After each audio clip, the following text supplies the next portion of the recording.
Mumbai Bharatiya Janata party के अध्यक्ष श्री राजपुरोहित जी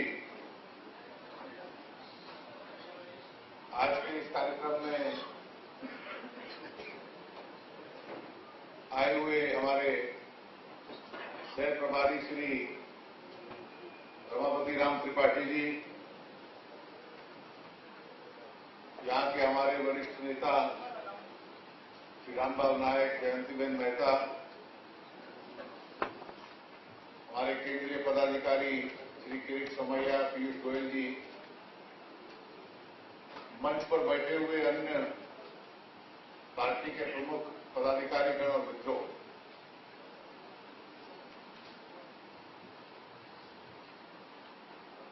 आज का ये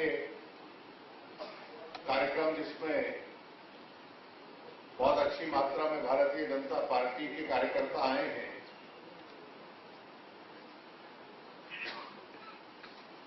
एक गंभीर कार्यक्रम है। गंभीर कार्यक्रम इसलिए है कि मुंबई में इतनी बड़ी घटना जो 13 जुलाई को हुई, उसमें से जो उत्पन्न स्थिति है उसकी चर्चा और उसका विश्लेषण करने के लिए आज के इस कार्यक्रम का गठन हुआ है। ये एक विचित्र स्थिति है कि पिछले 18 वर्षों में इतनी बड़ी मात्रा में, अभी कहा गया कि 14 बार इस प्रकार के विस्फोट मुंबई में हुए। कुछ घटनाएं तो बहुत बड़ी थी। जो 26/11 की घटना थी, आतंकवाद की घटनाओं में शायद दुनिया में जो बड़ी घटनाएं हुई हैं पिछले 2 दशकों में, उसमें से उसकी गिनती आती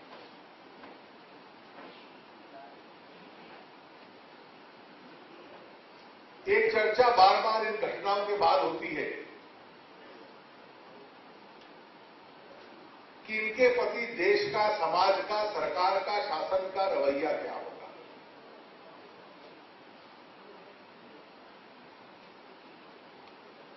हमारे कई मित्र इन घटनाओं के बाद एक शब्दावली का प्रयोग करते हैं कि मुंबई नगर की भावना क्या है, what is the spirit of Mumbai. और कई बार मुझे चिंता भी होती है जब मैं उनकी चर्चा सुनता हूं कि एक आक्रमण नगर के ऊपर हो जाए और धीरे धीरे जब जनजीवन सामान्य होता है, उसको सामान्य कर लेना और उसके बाद अगली घटना की प्रतीक्षा करना, ये तो मुंबई नगर की भावना नहीं हो सकती। ऐसी घटनाओं को मुकाबला करना, ये तो भावना अच्छी है। शांति बनाए रखना भी अपने आप में भावना अच्छी है। लेकिन कम से कम एक चिंता हो कि ये बार बार मुंबई के साथ ऐसा क्यों हो रहा है। देश के किसी भी भाग के साथ नहीं होना चाहिए। और इसका उत्तर स्वाभाविक है। अभी अध्यक्ष जी ने कहा कि इस देश की आर्थिक और व्यावसायिक राजधानी है, अपने देश का सबसे प्रमुख नगर है, और इसलिए यहां किसी प्रकार का भी प्रहार होता है तो केवल इस देश की अर्थव्यवस्था पे असर डालता है, इतना नहीं है, उसका प्रचार पूरे विश्व में होता है। और आतंकवादियों को लगता है कि जो दहशत का माहौल हम बनाना चाहते हैं, ऐसे स्थान के ऊपर प्रहार करें जिसकी चर्चा सबसे अधिक हो। और शायद इसी वजह से मुंबई नगर का वो बार बार चयन करते हैं।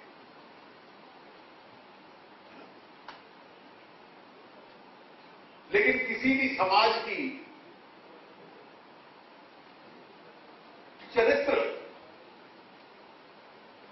किसी भी देश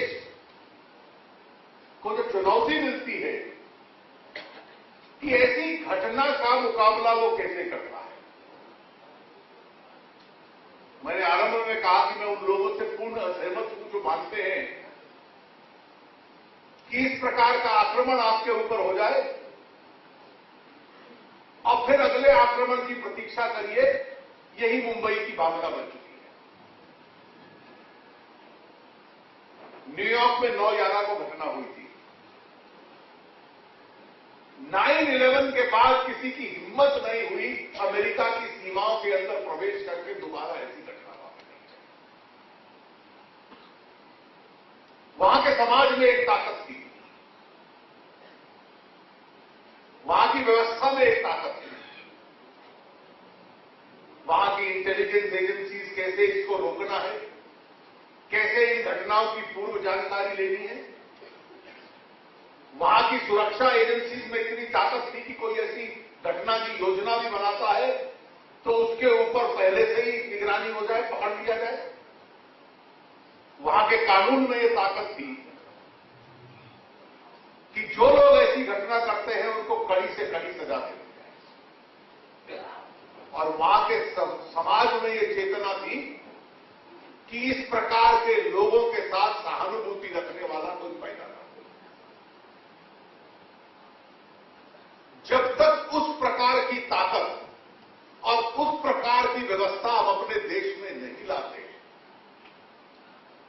तब तक केवल ये अपने आप में बहाना होगा, ये तथ्य में सच्चाई नहीं होगी कि आज हम इस बात की शपथ ले लें कि दोबारा मुंबई में घटना नहीं होगी। अगर दोबारा मुंबई में घटना नहीं होनी,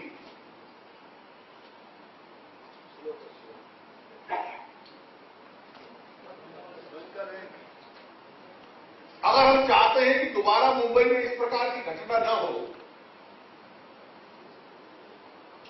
और उसके पीछे हम योजना बनाने की सोचें, बहुत गंभीरता में जाने की आवश्यकता नहीं है। उसका केवल एकमात्र योजना उसकी यह है कि जिस दिन आतंक का मुकाबला कैसे करना है, राष्ट्रीय सुरक्षा के साथ जुड़ी हुई जितनी योजनाएं हैं उसके मद्देनजर देख के करना है या वोट बैंक की राजनीति को देख के करना है। जिस दिन ये निर्णय लेने की ताकत भारतीय समाज में होगी, ये अपने आप की अंतिम घटना हो जाएगी। और अगर आतंकवाद के खिलाफ लड़ाई को वोट बैंक की राजनीति के साथ हम लोग जोड़ते रहेंगे तो फिर समाज के लिए चिंता का विषय होगा। आप पूरा इतिहास देख लीजिए।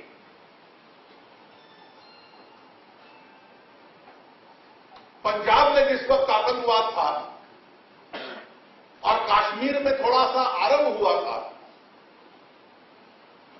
उस वक्त देश के प्रधानमंत्री स्वर्गीय श्री राजीव गांधी थे। राजीव जी को लगा कि आतंकवाद का मुकाबला करना है, कड़े कदम उठाने पड़ेंगे।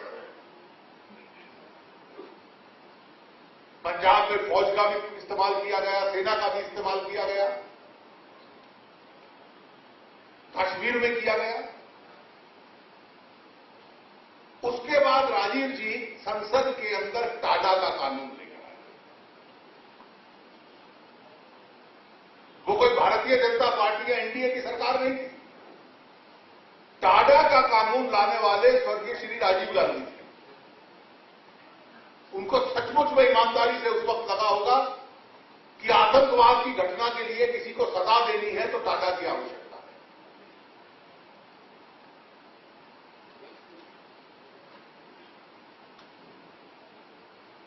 कई स्थानों से शिकायत आई। चिमन भाई पटेल गुजरात के मुख्यमंत्री थे, उन्होंने टाडा का प्रयोग किसानों के खिलाफ कर दिया। वो दुरुपयोग था। अदालत ने जिन लोगों को पकड़ा था उनको छोड़ दिया और ठीक छोड़ा। 2-4-10 जगह और उसका दुरुपयोग हुआ होगा, लेकिन दुरुपयोग के बावजूद भी किसी ने उस वक्त ये नहीं कहा कि टाडा को समाप्त कर दो। 1993 में जब मुंबई में पहली बार सीरियल ब्लास्ट हुए, और सीरियल बम ब्लास्ट शायद मुंबई की उस वक्त की आतंक की घटनाओं में पहली थी और इस देश के इतिहास में भी बहुत बड़ी घटना थी। इतने अनेक स्थानों के ऊपर सीरियल बम ब्लास्ट हुआ मुंबई में, और उन बम ब्लास्ट में जो लोग पकड़े गए तो उनके खिलाफ जब टाटा का प्रयोग हुआ तो ईमानदारी से इसका आकलन कीजिए कि सचमुच में वो सही मायने में प्रयोग हुआ। टाटा लाया, आतंक के खिलाफ गया था और आतंकवादियों के खिलाफ टाटा का प्रयोग हुआ। जब दुरुपयोग हुआ तो किसी ने यह नहीं कहा कि इसको वापस ले लो, लेकिन जिन्होंने मुंबई के अंदर आकर सन 93 में बम विस्फोट किए, जब उनके खिलाफ टाटा का प्रयोग हुआ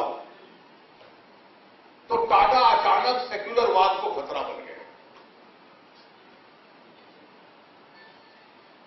और हमारे कई राजनीतिक दलों के मित्र, जिसमें कांग्रेस के लोग सबसे प्रमुख थे, आतंकवादियों के खिलाफ टाटा का प्रयोग हुआ जिन्होंने मुंबई में बम चलाए। और एकमात्र कारण ये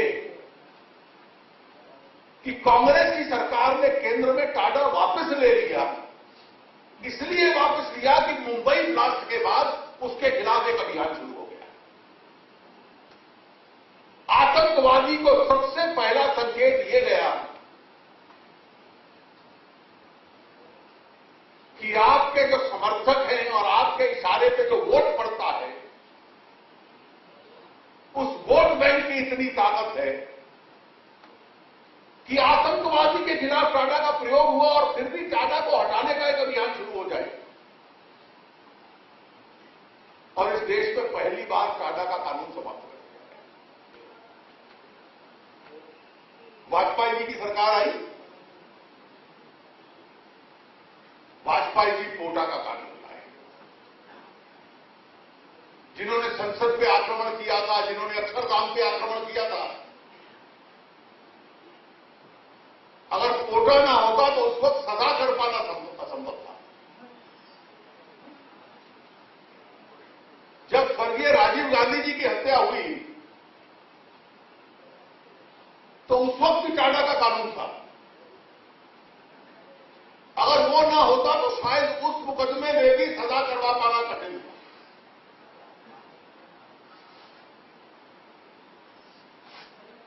जब 2004 में अपनी सरकार गई वाजपेयी जी की, तो सबसे पहला मुद्दा कांग्रेस पार्टी के लिए यह था कि जब हमारी सरकार दोबारा आएगी हम कोटा को समाप्त करेंगे। और ये सब मंत्री उनके भाषण देते थे, चिदंबरम साहब, कपिल सिब्बल, ये सब लोग कहते थे जो देश के सामान्य कानून हैं, ऑर्डिनरी लॉज हैं, उस सामान्य कानून के तहत आतंकवादी पे मुकदमा चले। कोटा में जमानत नहीं होती, सामान्य कानून में जमानत हो जाती है। क्या हमदर्दी थी कि आतंकवादी के खिलाफ नरम कानून का प्रयोग हो?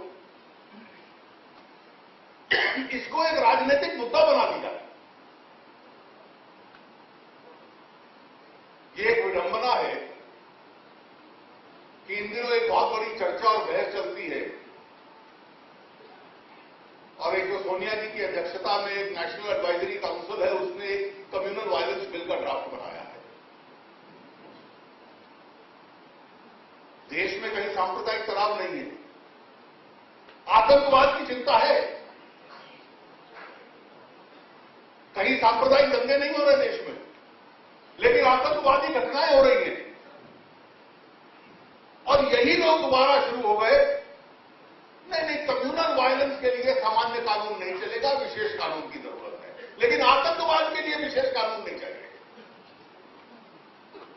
और उसके लिए जो विशेष कानून चाहिए, वो ऐसा विशेष कानून लाओ कि इसके आधार पर तय होगा वो कानून आप पे लागू होगा कि नहीं होगा, कि आप किस धर्म, किस मजहब के हैं।